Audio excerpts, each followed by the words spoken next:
Բարև ձեզ, Քրոնիկոնի տաղավարում հյուրընկալել եմ Արցախի մարդու իրավունքների պաշտպան Գեգամ Ստեփանյանին։ Պարոն Ստեփանյան, այս օրերին քննարկվում է Արցախից Հայաստան տեղափոխված քաղաքացիների հարցը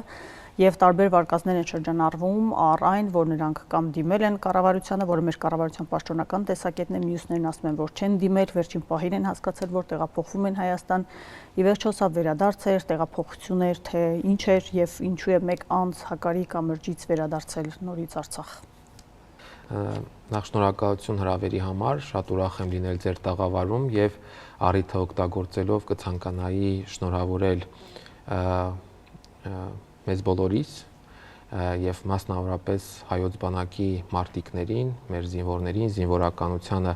հայոց բանակի տոնի կապակցությամբ եւ բոլորին մաղթել անվտանգ եւ բարի ծառայություն եւ փառք ու պատիվ մեր բոլոր նահատակներին։ Ինչ վերաբերում է Արցախից տեղափոխված անձանց,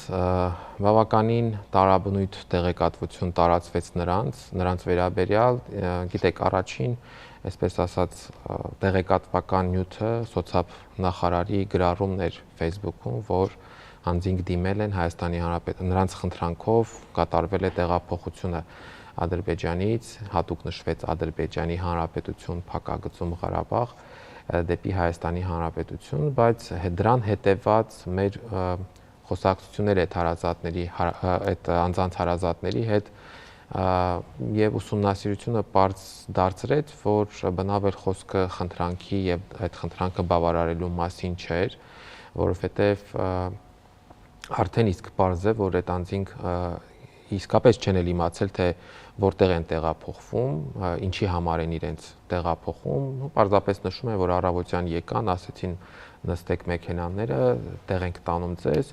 ու նրանք հասկացան, որ Հայաստան են տեղափոխվում միայն այն պահին, երբ որ Հակարի կամրջի այդ անցակետում իջեցրեցին մեքենայից եւ թղթեր պետքա ստորագրեին, հավանաբար այդ հանձնման ընդունման այսպիսի թուղթեր, երբ մի կողմը մյուսին էր մի ծառայությունը մյուսին էր փոխանցում այդ անձանց, այդ պահին արդեն հասկացան, որ տեղափոխվում են Հայաստանի Հանրապետություն եւ կար մարդ, այո, որ հենց այդ պահին խնդրեց, որ չի ցանկանում տեղափոխվել Հայաստան եւ ուզում է շարունակել մնալ իր տանը, խոսքը Միշիկի մասին է, հանրահայտ, որը նաեւ ադրբեջանական դատարանում եւ ԶԼՄ-ներին բավականին ակտիվորեն հարցազրույցներ էր տալիս, օգտագործում էր ադրբեջանական քարոզչա մեքենայի կողմից, այսպես ասենք։ Եվ այդպես տեղափոխվելուց հետո այստեղ մի մասը ուրեմն խնամքի կենտրոններում են տեղավորվել, մի մասը արդեն միացել են իրենց ընտանիքներին։ Այս պահին դեռևս այսքանն է ամբողջական ունեցած մեր ինֆորմացիան, բայց առաջիկայում մի որոշ ժամանակ անցնելուց հետո, երբ որ մարդիկ որոշակի կազդուրում կանցնեն, կազդուրվեն, ես էլ կնախաձեռնեմ արդեն առանձին հանդիպումներ բարձելու համար, թե ինչպիսին էր իրավիճակը Արցախում, ավելի կոնկրետ մանրամասն իմանալու, ինչպիսին էր իրավիճակը Արցախում 23 թվականի հոկտեմբերից հետո, երբ այլևս հայերը այնտեղ չէին։ Տեսեք 23 թվականի հոկտեմբերից հետո փաստորեն այդ մարդիկ մինչ վերջերս բնակվել են Արցախում։ Կա տեղեկություն, թե ինչ պայմաններում են բնակվել եւ առհասարակ միտումը Հայաստան չգալու կամ այնտեղ մնալու պայմանները չեն բավարարել, որպեսզի գան, գուցե չեն գտել այդ պահին, թե ինչպես են նրանք 2 տարի մոտավորապես հասկացել, 2-ից ավել տարի։ Ну, տարբեր ժամանակատվածներում տարբեր է եղել, երևի այսպես կարող ենք ասել, որ առաջնային շրջանում Ադրբեջանը ակտիվորեն օգտագործում էր այդ մարդկանց ընդեղ մնալու հանգամանքը, միջազգային հանրությանը ասելու, որ տեսեք տեղահանություն չի եղել, բռնի տեղահանություն չի եղել, 120,000 մարդ սեփական կամքով է լքել իրենց տները, հայրենիքը, այսինքն այդ փուլում հնարավորինս փորձել են նորմալ վերաբերմունք ցուցաբերել, ցույց տալու նաև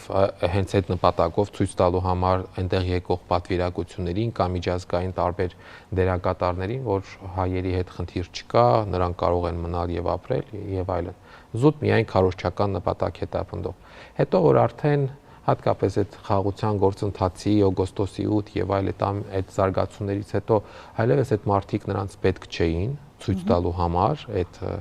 այդ շղարշը իրենց այլևս անհրաժեշտ չէր, Հատկապես սկսած սեպտեմբեր ամսվանից իմ տեղեկություններով վերաբերմունքը այդ անձանց նկատմամբ խիստ փոփոխության է ենթարկվել։ Ճիշտ է, մինչև դա օրինակ շատ հանգիստ կարողանում էին շաբաթական կտրվածքով կամ ամիսը մի քանի անգամ զանգել իրենց ընտանիքի անդամների, հարազատների հետ խոսել այստեղ, երբ որ Կարմիր խաչը կար, դա կարծես թե շաբաթական ամեն շաբաթ այդ հնարավորություն ստեղծում էր։ Դրանից հետո ավելի քիչ հնարավորություն կար, բայց էլի կապը պահպանվում էր։ Սեպտեմբերից սկսած գրեթե չի եղել այդ հնարավորությունը, այսինքն նրանք բոլորը կենտրոնացվել են մի վայրում, միջև դա օրինակ կային մարդիկ, որոնց թույլատրված էր իրենց տներում ապրել, բայց սեպտեմբերից հետո բոլորը հավաքվել էին մեկ վայրում, Դղյակ հյուրանոցը Ստեփանագերտի, որը ըստ էության տենց ազատ ռեժիմի բանտի էր վերածվել,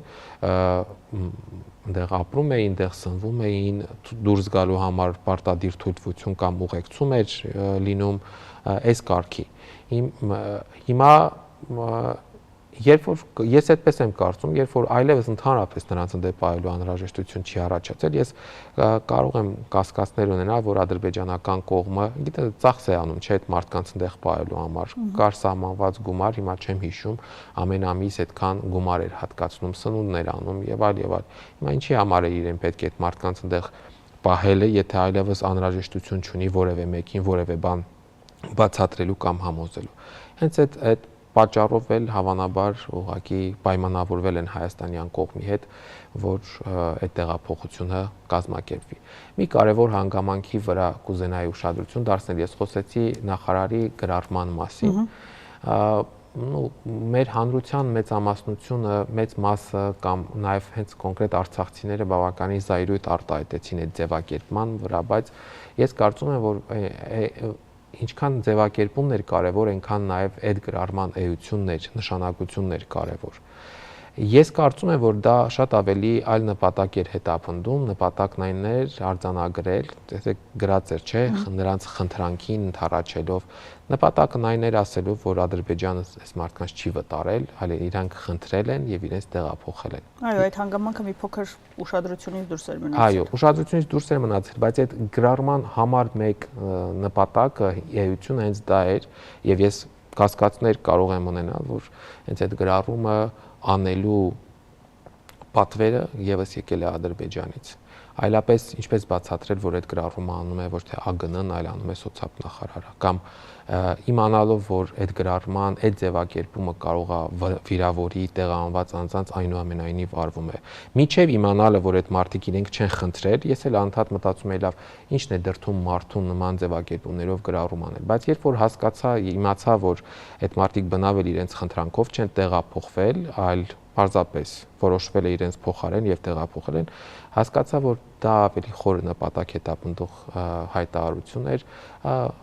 ֆիքսելու, եւս մեկ անգամ ֆիքսելու, որ սա տեղահանություն չի, այլ այդ մարդիկ ուղղակի խնդրել են ու տեղափոխվել են։ Հիմա Արցախում քանի հայ կա։ Իմ տեղեկություններով երկուսն են, մեկը տարեցկին է, որը սկիզբ չէ տեղափոխվել, ասինքն տեղափոխությանը, չգիտեմ ինչպես է կատարվել ընտրություն, ում են տեղափոխում, չեն տեղափոխում, եւ մյուսը մեր նշած անձն է, որը որ ճանապարհին խնդրել է, որ իրեն հետ տանեն։ Ինչու եք պայմանավորվում այդ հանգամանքը։ Իհարկե ինքը գիտի, բայց վարկածներ կան, որ օրինակ ադրբեջանական լրատվամիջոցներում հայտնվելը գուցե հիմա ներքին խոչընդոտ է առաջացրել իրեն գալ այստեղ կամ Այո, կա եւ հիմնական ինչպես հասկանում եմ այդ անձի մտահոգությունը հենց դա է եղել, որ այդ ամեն ինչից հետո ինքը ասել է, ինչ ցուցմունք է տվել Ռուբեն Վարդանյանի դեմ կամ Արցախի հայությանը տարբեր հարցազրույցներում ինչ որ վախկոտ է ձևակերպել, վիրավորական խոսքեր է ասել, ենթադրվում է, որ հենց այդ նպատակով էր ինքը մտահոգություն եւ մտավախություն ուներ, որ վերաբերմունքը այստեղ առաջին հերթին հանրության կողմից իր նկատմամբ վերաբերմունքը չափազանց բացասական է լինելու եւ դրանից խուսափելու համար նախընտրել է մնալ այնտեղ։ Իսկ դուք տեղեկություն ունեք Ստեփանակերտում առհասարակ ենթակառուցվածքների կառուցման, բնակեցման մասին, նույն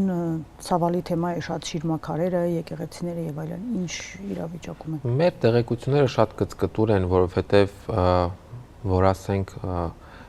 կոնկրետ օրինակ երրորդ կողմի, միջազգային ինչ որ դիտորդական կամ մոնիտորինգային այցեր լինում են, ոչ, բնավ նման բան չկա։ որը մեզ հնարավորություն կտար տեղեկություն ստանալ։ Մեր տեղեկությունները հիմնականում ադրբեջանական մեդիատիրույթում տարածվող տեսանյութերի ուսումնասիրությունն է, որը թույլ է տալիս որոշակի եզրակացություններ անել եւ նաեւ բարբերաբար ադրբեջանական ոչ պաշտոնական շրջանակների կողմից կոմենտների կամ, չգիտեմ, ընդդիմադիր հայացքներ Ադրբեջանում ընդդիմադիր հայացքներ ունեցողների հայտարարությունները։ Ես կարծում եմ, որ պատկերը հետեւյալն է, ըստ էության փորձ է արվում ցույց տալ, որ կյանք կա Ստեփանագերտում, բայց դա բնավ չի համապատասխանում իրականությանը, նաեւ ավելի վաղ ժամանակում տեղափոխված անձանց վկայություններն է դրա մասին խոսում, նույն Ագալցովը, որը պատմում էր ինչ էր կատարվում այնտեղ, բայց այս անձինք եւս շատ արժեքավոր տեղեկություն մեզ կարող են փոխանցել վերջերս տեղափոխված անձիկ այդ մասով։ Օրինակ նույն համալսարան կոչվածը կամ համալսարանի հանրակացարան կոչվածը իմ կարծիքով սրանք եւ նաեւ հիմնվելով այդ վերլուծությունների վրա ուղղակի տեղեկատվական հնարքներ են ցույց տալու թե այո, հոգեբանական ճնշում գործադրելու բաներ են, գործիքներ են ցույց տալու թե իբր այնտեղ կյանքը վերականգնվում է, այնտեղ կա ապրուստ եւ այլ, բայց դա իրականությանը մեծ հաշվով չի համապատասխանում։ Իմ տվյալներով ոչ համալսարանում ուսանող կա, ոչ էլ այդ հանրակացարաններում բնակվող կա։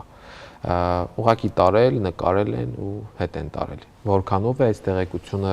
ամբողջությամբ արտահայտում իրավիճակը չեմ կարող ասել, բայց եղել են նաև որոշակի տվյալներ, որ շուրջ 700 անձ արդեն բնակեցվել է հենց Ստեփանագերտում։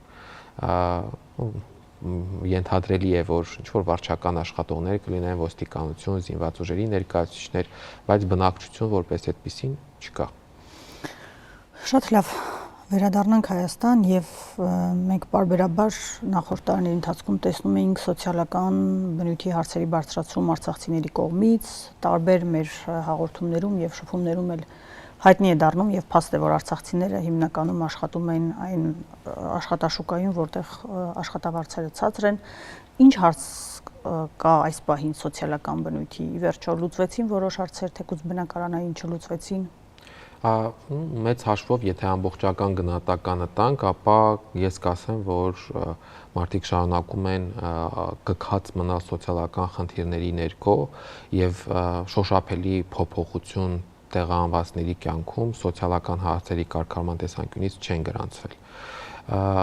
Ուղղակի պայմանավորված մի շարք հանգամանքներով եւ առաջին հերթին հիասթափությամբ եւ այն մտայնությամբ, որ անգամ պայքարելու արդյունքում որևէ բան չի փոխվում, մարդիկ ուղղակի իրենց իրավիճակի հետ, այսպես ասած, ճարահատյալ հաշտվել են եւ փորձում են ինչ-որ ելքեր գտնել։ Բայց դա ճիշտ մոտեցում չի, ես կարծում եմ, որ լռել կամ չբարձրաձայնել այդքան էլ ճիշտ չի, անդադ պետք է խոսել դրա մասին։ Ինչ նկատի ունեմ, եթե խոսենք օրինակ երկու հիմնական խնդիր կա, էլի, որ միշտ խոսում ենք բնակարանային ապահովման հարցն է եւ զբաղվածության հարցը։ Բնակարանային ապահովման բնագավառում որոշակի փոփոխություններ մեր հանրահավաքներից հետո կատարվեցին, օրինակ մի շարք բնակավայրեր, որտեղ որ 3 միլիոնի հավաստագիր էր սահմանված, փոխվեց 4 միլիոնի հավաստագրով, այսինքն որոշակի հնարավորությունների աճ եղավ այդ բնակավայրերում տուն ձեռք բերելու, բայց դա խնդրի ամբողջական լուծում չէ, որտեղ մենք տեսանք, որ այն բնակավայրերում, որտեղ որ գնի փոփոխություն եղավ նաև անշարժ գույքի թանկացում։ Այսինքն մենք գալիս ենք այն եզրահանգման, որ լավագույն տարբերակը տեղահանվածների բնակարանային հարցի կարգավորման բնակարանաշինությունն է։ Այլ տարբերակ չկա, որպեսզի, այսինքն պատվեր լինի, կառուցվեն բնակարաններ կամ կառուցվեն տներ եւ դրանք տրամադրվեն տեղահանվածներին առանց նրանց հավաստագրեր տալու եւ այլն։ Եվ սա նաեւ կօգնի, որ հնարավորության դեպքում կոմպակտ բնակեցում լինի, այսինքն տարբեր համայնքներում ստեղծվեն կոնկրետ տեղահանվածների համար նախատեսված, ասենք, թաղամասեր կլինեն կամ կոմպակտ բնակության վայրեր։ Կօգնի, որպեսզի սոցիալական կապերը մարդկանց միջև պահպանվի, բարբառը պահպանվի, մշակութային առանձնահատկությունները կպահպանվեն եւ այլն։ Այս պահին իմ ունեցած վերջին թարմացված տվյալներով շուրջ 4000 անց հավաստագիր է ստացել, 4000-ից մի քիչ ավել, բայց կարողացել է այդ հավաստագիրը իրացնել 1750-ի կարգի ընտանիքներ, անձ չի, ներողություն, ընտանիք։ Ընդհանուր առմամբ մեր տվյալներով շուրջ 25000 ընտանիք է շահառու այս ծրագրին, այսինքն 25000-ից 4000-ն է ստացել հավաստագիր եւ այդ 4000-ից ընդամենը 1700-ն է կարողացել իրացնել, այսինքն տուն ձեռք բերել։ Այս թիվն էլ է շատ հետաքրքիր 1700 եւ 4000, այսինքն անգամ ձեռք բերելը հավաստագրի չի երաշխավորում, որ դու դրանով կարողանալու ես տուն ձեռք բերել։ 50%-ն էլ փաստացի բնական վերջին։ Այո, անընդհատ փնտրտուքի մեջ են, բանկային համակարգի հետ եղած խնդիրները, խոչընդոտները, որ ծրագիրը թույլ է տալիս հավելյալ վարկ ներգրավելու, հավաստագիր գումարած հավելյալ վարկ, բայց իրականությունն այնպեսին է, որ տեղահանվածների ոչ վարկունակությունը, ոչ նրանց վարկային պատմությունը, ոչ կանխավճարը վճարելու հնարավորությունը թույլ չեն տալիս շատ շատերին մեծամասնությանը հավելյալ վարկ ներգրավել։ Այսինքն այս խնդիրը շարունակում է արկախված մնալ եւ որքան որ կառավարության մարտավարությունը հետեւյալն է, պահենք այս ծրագիրը, որ մարդիկ ճարահատյալ գնան օգտվեն, բայց ճարահատյալ օգտվելուց հետո էլի լիքը մարդ, ինչպես նշեցի, վերցրեց հավաստագիրը, բայց չի կարողանում իրացնել։ Լավ, խնդիրը ո՞նց ենք լուծում։ Թողնում ենք այդ հավաստագիրը մարդկանց ձեռքում, որը ըստ էության նրանց ոչինչ չի տալիս։ Եվ զբաղվածության հարցն է, ցավով պետք է արձանագրեմ, որ այս բնագավառում կոնկրետ պետական քաղաքականություն մշակված կամ իրականացվող այս պահին չկա։ Կար աջակցության ծրագիր վերապատրաստումների եւ կարճաժամկետ, աշխատանքով տեղավորելու, ինչը իմ կարծիքով հենց պատասխանատուներն էլ կխոստովանեն, որ ձախողված ծրագիր էր։ Նրանք, ովքեր որ այդ ծրագրի շրջանակներում աշխատանքի են տեղավորվել, մեծամասնությունը հիմա էլ չի աշխատում իրենց այդ գործատուի մոտ։ Բայց զբաղվածության խնդիրը համատարած է Հայաստանի Հանրապետությունում, դա միայն տեղահանվածներին չի վերաբերում, այլ սա լուրջ խնդրեմ է հենց Հայաստանում բոլորի համար, զբաղվածություն չունեցող բոլոր անձանց համար։ Հետևաբար ավելի խոշոր կարելի է նայել եւ գործիքները ոչ միայն տեղահանվածների համար կիրառել, այլ ամբողջ հայ հասարակության համար։ Ու սոցիալական ծանր պայմաններ, բարբերաբար դուք էլ հավանաբար տեսնում եք սոցիալական դաշտ մեդիայում տարածում են տեսանյութեր, մարդկանց պատմություններ, թե ինչպես են ծանր, մեկը դրսում է մնացել, մեկը առողջական խնդիր ունի, չի կարողանում սեփական միջոցներով լուծել, բազմաթիվ են։ Պարզապես շատ ծանր սոցիալական վիճակում են ապրում մարդիկ եւ փորձում ենք ինչ որ հնարավոր է արտագաղթի առիթ է տալիս։ Այո, արտագաղթի առիթ է տալիս, հատկապես ամառվա ամիսների ընթացքում նախորդ ամառը ունեցանք մեծ արտագաղթի տեմպերի աճ, հետո որոշակի կայունացում եղավ արտագաղթի տեսանկյունից։ Սա ցույց է տալիս, որ այսպես թե այնպես մարդկանց նախընտրությունը Հայաստանի Հանրապետությունն է, մարդիկ ուզում են այստեղ ապրել, տնավորվել, ինչպես վարչապետն էր ասում, թող տնավորվեն, բայց այդ ցանկությունը պետք է նաև գործնականում հնարավորություններ, որոշակի պայմաններ գոնե նվազագույն ապահովի։ Կան նաև խոսակցություններ, որ քաղաքացիություն ձեռք բերելու հետ կապված խնդիրներ կան։ Ինչու՞մն է հարցը այստեղ։ Այո, քաղաքացիություն, թեև վերջին շրջանում բավականին ակտիվացել է քաղաքացիության հայտերը, քաղաքացիություն ձեռք բերելու դիմումների քանակը, սխալ թիվ չհնչեցնելու համար իմ վերջին տվյալը կասեմ, որը 1-2 ամսվա վաղեմության տվյալ է, շուրջ 25-30 հազար մարդ արդեն իսկ քաղաքացիություն ունի, ձեռք է բերել եւ բավականին մեծ թվով հայտեր կան ներկայացված։ Պրոբլեմները երկու հիմնական ուղղություն ունեն։ Առաջինը այն անձանց է վերաբերում, որոնք ունեն կորսված փաստաթղթեր։ Կորսված փաստաթղթերի վերականգնման համար շատ հաճախ ստիպված են լինում անցնել վարչարական ինչ-որ դժվար պրոցեսներով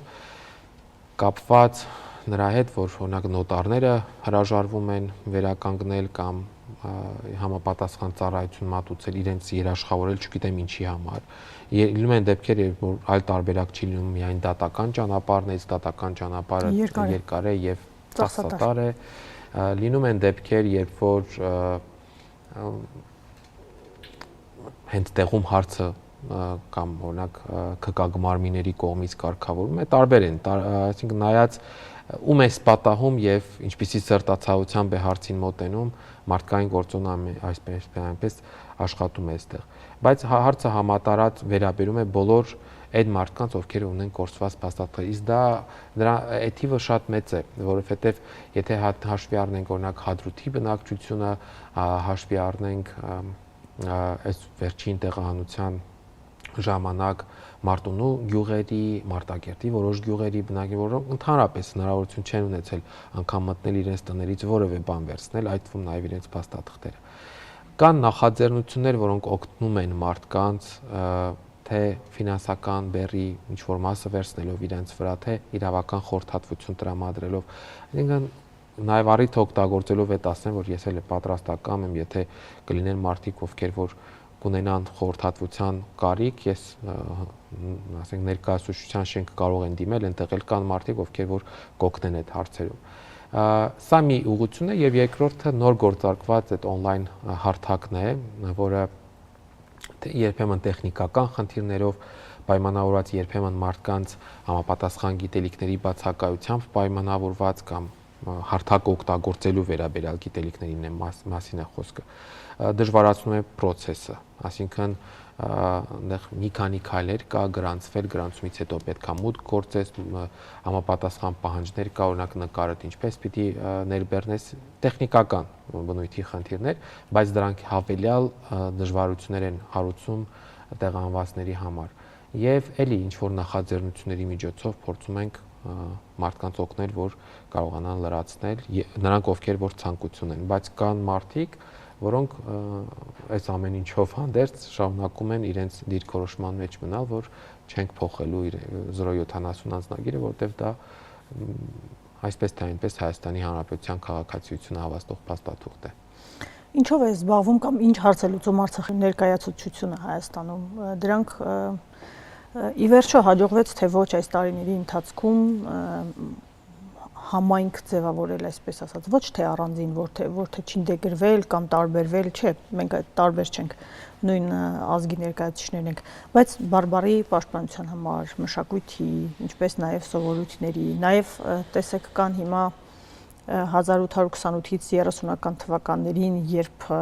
Արևմտյան Հայաստանից գաղթել են թեկուզ եւ Ջավախք, այնտեղ կան գյուղեր, որտեղ հենց ամբողջական բնակչությունը բնակվում է մեկ վայրում, օրինակ, եւ իրար հարևանությամբ մի գյուղում ամբողջը մշեցիներ են, մի գյուղում ամբողջը կարինից են եւ այդպես։ Ինչպես դասավորվեցին արցախցիները Հայաստանում։ Եվ արդյոք դա ներկայացուցչության խնդիրն է թե ոչ։ Ներկայացուցչությունը ինչով է զբաղվում ներկայացուցչությունը, նշեցի, որ հիմնական շատ սահմանափակ հնարավորություններով եւ իրավունքներով, եւ այո, իրավունքներով, բայց ես կարծում եմ եւ նաեւ միգուցե նաեւ հարցազրույցը այդ ուղերձը կփոխանցի, որ վայր է, որտեղ որ որևէ խնդիր ունենալու պարագայում տարբեր լինի այդ նույն փաստաթղթերի հետ կապված կամ այլ բնագավառի խնդիրներ լինելու դեպքում մարդիկ գալիս են, այնտեղ կան մարդիկ, ովքեր որ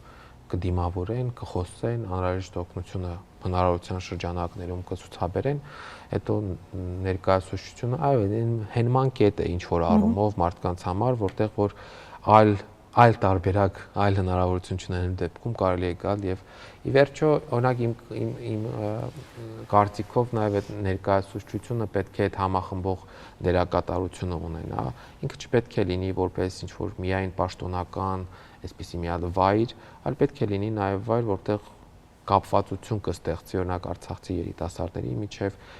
ինչքան որ հնարավորությունը թույլ է տալիս այդ շենքային պայմանները թույլ են տալիս, գալ կապված լինել վերջիվերջո եթե նայենք ինքը չի եղել դեսպանատուն, բայց այդպիսի կարգավիճակ է ունեցել, իսկ միջազգային կոնվենցիաներով դա համարվում է դեսպանատան տարածքը համարվում է տվյալ պետության տարածք։ Հետևաբար երբեմն անգամ այսպիսի բան ենք ասում, որ Արցախից մնացած միակ տարածքն է, որտեղ որ կարելի է գալ համախմբվել, ինչ որ նախաձեռնություններ անել եւ այլն։ Համայնք ձևավորելու ես ավելի ճիշտ ձևակերպում այսպես կտայի, որ արդյոք հնարավոր է կարողացել ենք ինքնակազմակերպման ուղղությամբ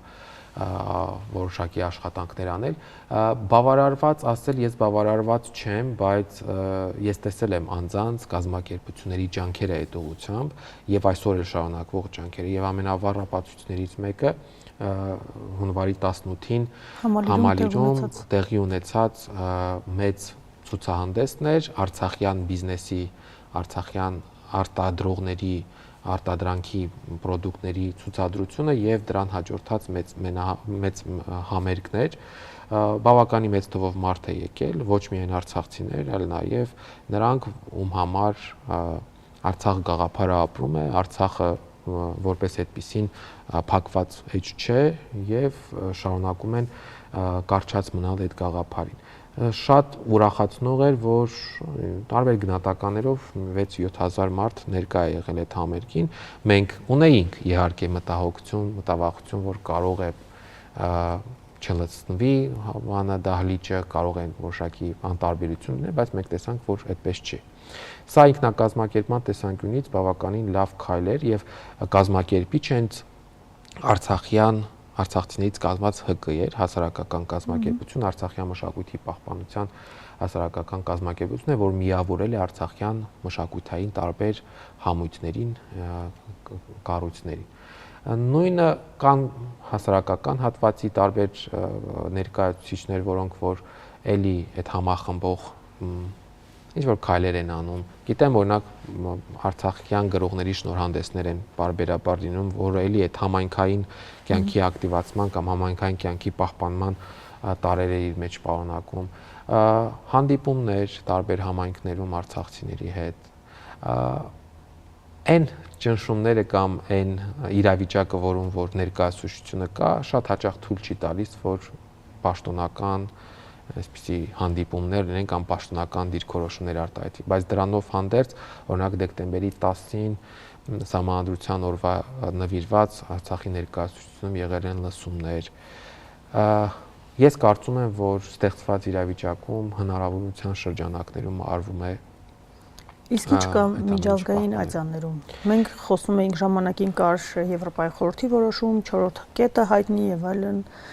կային քննարկումներ, աշխատանք էր տարվում, որպեսզի տարբեր ամբիոններում խոսվեր արցախցիների իրավունքների մասին։ Հիմա ինչ վիճակ է։ Հիմա էլ կան որոշակի նախաձեռնություններ եւ առաջնահերթը ես կնշեմ Արցախի ժողովրդի հիմնարար իրավունքների պաշտպանության հանձնախումբը, որը մարմին է հանձնախումբ է, որը ձևավորվել է Արցախի ազգային ժողովի կողմից,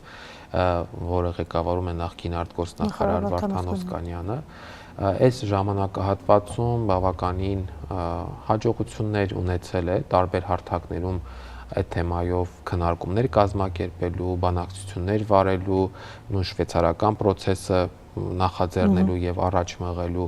առաջիկայում մարտ, ապրիլ, մայիս ամիսներին եւս լինելու են Եվրոպայում եւ ԱՄՆ-ում նման նախաձեռնություններ, համաժողովներ Արցախին նվիրված, այսինքն այդ հարթակներում էլ կան։ Եթե նայենք հայտարարությունները վերադարձի իրավունքի մասին, արցախցիների հիմնարար իրավունքների մասին, ապա կտեսնենք, որ դրանք կոնկրետ միջազգային հարթակներում չեն դադարում, կա, արձանագրվում է, ուղղակի պետք է հետևողականորեն աշխատել այդ ուղղությամբ։ Եվ բոլորովին չբացելով, չմանրամասնելով եւ չանհանգստացնելով Արցախում գերեվարված ռազմական քաղաքական դեմքերի ընտանիքներին, դուք ձեր խոսքում նշեցիք, որ բարբերաբար հանդիպումներ են լինում, բնականաբար ձեզ դիմում են, որովհետեւ դուք նաեւ ի պաշտոն է Արցախի մարդու իրավունքների պաշտպանն եք, բայց հունիսից հետո իրավիճակը փոխվել է, որովհետեւ Կարմիր խաչի գրասենյակը Ադրբեջանում փակվել է։ Դուք ինչ տեղեկություններ ունեք, ոչ մանրամասների մասին է խոսքը, կամ լինում են շփումներ այստեղ բնակվող նրանց ընտանիքի անդամների հետ։ Այո, շփումներ լինում են նրանց ընտանիքի անդամների հետ, որովհետև նաև իրավական գործընթացներ նախաձեռնելու, առաջ մղելու անհրաժեշտություն կարիք կա եւ այդ ուղղությամբ բավականին սերտորեն աշխատում ենք ընտանիքների հետ։ Շատ բան չբարձրահայտելով կամ բաց չխոսելով դրանց մասին, ասեմ, որ շարունակում է կապը նրանց ընտանիքի անդամների եւ նրանց միջև շաբաթական կտրվածքով այդ հնարավորությունը։ Այո, Կարմիր խաչից հետո հեռախոսազանգերի հնարավորությունը պահպանվում է։ Չկա կարծես այդ հնարավորությունը ծանրոցներ փոխանցելու կամ որ Կարմիր խաչի միջոցով էր իրականացում, հիմա այդ հնարավորությունից մարդիկ զրկված են։ Այլ բաներից կարող եմ նշել, որ քանի որ այդ դատավճիռները արդեն դատական process-ը այնտեղ ավարտել է կամ ավարտին է մոտենում որոշների դեպքում, մենք քննարկում ենք հնարավորությունը եվրոպական դատարանում կամ այլ ատյաններում process-ներ սկսելու, դեռևս քննարկումների փուլում է, այսինքն մենք պետք է որոշում կայացնենք, թե իրավական պաշտպանության ինչ մեխանիզմներ միջազգային հարթակում պետք է կիրառենք նրանց իրավունքների պաշտպանության համար։ Չթողնենք, որ դա ուղղակի շոուն մնա որպես նրանց իրավունքները, այսպես ասած, ոտնահարող ադրբեջանական ինչ-որ ցուցադրություն, այլ ունենանք հնարավորություն դրանում ներգրավել նաև միջազգային դատարանները կամ կիսադատական կառույցներին։ Որքան որ կհաջողվի, ժամանակը ցույց կտա, բայց այն որ այդ ուղղությամբ աշխատանքներ եւ պլանավորումներ այս պահին էլ կան, հավաստիացնում եմ։ Պարոն Ստեփանյան, ինչու կամ գուցե չկար հնարավորություն, բայց որքան փորձել եմ հասկանալ, հնարավորություն կար։ Կարմիր խաչի գրասենյակի փակվելուց հետո Հայաստանը չդիմեց օրինակ Շվեյցարիային, այն չեզոք երրորդ կողմը լինել եւ լինել կողմերի միջև իրավունքների պաշտպանություն ապահովող մարմին ստեղծել կամ հանձնաժողով ստեղծել։ Անկեղծորեն չգիտեմ, եթե իրենց հարցնենք, հավանաբար իրենք կպատասխանեն, որ հնարավոր էր, այո, հնարավոր էր եւ ամենահետաքրքիրն այն է, որ մենք այդ հարցով դիմեցինք Շվեյցարիային, եթե կհիշեք, դեսպանատան դիմաց փոքր ակցիա արեցինք եւ ես անձամբ եմ փոխանցել նամակը մեր կողմից ուղղված, որ խնդրում ենք ստանձնեք այդ երրորդ, երկրի չեզոք կարգավիճակով պայմանավորված, քանի որ Հայաստանը ունի հյուպատոսական հասանելիություն բաքվում ապօրինաբար պահվող մեր հայրենակիցներին տեսակցելու կամ նրանց պահման պայմանները դիտարկելու, Շվեյցարիան կարող է դա անել եւ ի պատասխան եղավ այն, որ այդ հարցով պետք է երկիր դիմի իրենց, այն երկիրը, որի քաղաքացիները հանդիսանում են անձինք, այսինքն ենթադրվում էր, որ Հայաստանը պաշտոնական դիմումով պետք է Շվեյցարիային։ Դուք հետո դիմեցիք կառավարությանը Հայաստանի, թե ոչ։ Մենք ստացանք պատասխան, որ եղավ հետեւյալը, որ քննարկում են, կորոշեն դրա նպատակահարմարությունը, բայց մինչև այս պահը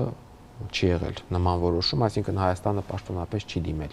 Շվեյցարիային նման խնդրանքով։ Ես ենթադրում եմ, որ եթե հարցնենք իրենց, հավանաբար պատասխանելու են, որ զերծ են մնում քայլերից, որոնք որ կարող են ինչ-որ խաղաղության գործընթացին վնաս հասցնել։ Այսինքն ունեն ուղիղ շփում Ադրբեջանի հետ, հետեւաբար կարիք չկա մեկ այլ երկրի